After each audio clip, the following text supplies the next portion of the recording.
there is objective goodness and there is objective evil in reality. There's objective truth and objective falsehood. And the Bible makes that distinction over and over again. In fact, I think it's Isaiah 5:20 says, "Woe to those who call good evil and evil good."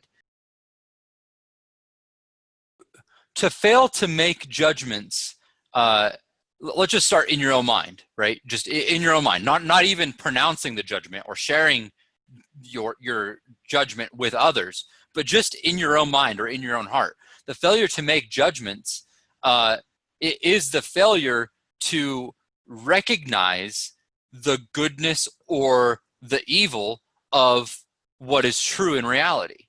And so without making judgments, you're not going to be able to distinguish between good and evil, and you're going to end up calling that woe down upon yourself. You're going to end up wandering into things that are evil and twisted and wicked, and not being able to fix your mind on things that are good and true and beautiful and holy.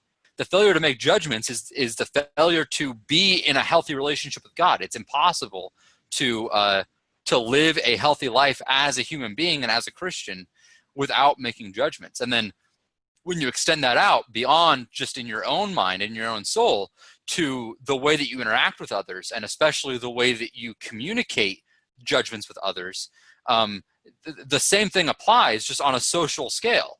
If you admonish others to avoid what is actually good because you're mistaken in your judgment, or because you refuse to make a judgment explicitly, or vice versa, if you admonish people to do what is evil, then you are leading people in bad and unhealthy and God glory robbing directions. Does that make sense?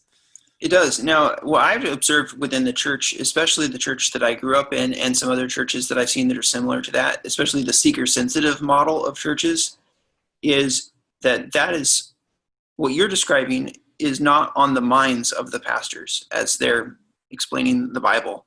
You know, in the story of Jonah, when there's the city of Assyria, or Nineveh, but the Assyrians people, and they, you know how they don't know their right hand from their left, or there's like 200,000 or something that don't know their right hand from their left. I don't know if that's referring to the children of the city, but God describes people that don't know right from wrong in that way. And I realize just the importance of, like, if you're a parent and you want to raise your children to maturity, one of the greatest gifts that you give them is you say, hey, there's a difference between right and wrong.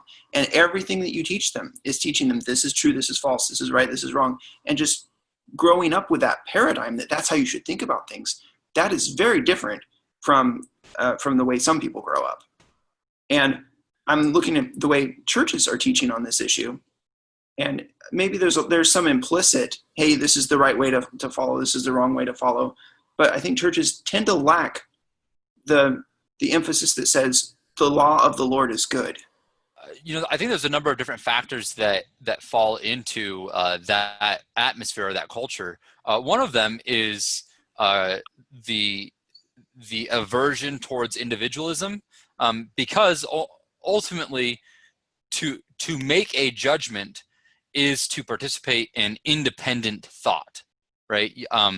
The alternative to thinking and judging independently is to sort of blindly follow the crowd, and in the church, that's often how it plays out.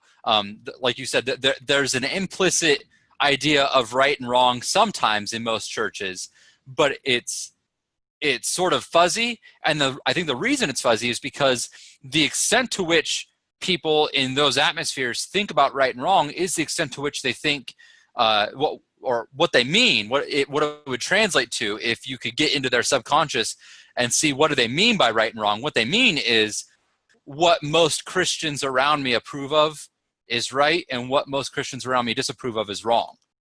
And that's sort of how they function. They're not usually capable of making an independent judgment about what's right and wrong in a way that is separate or distinct or independent from the rest of the church or from other Christians.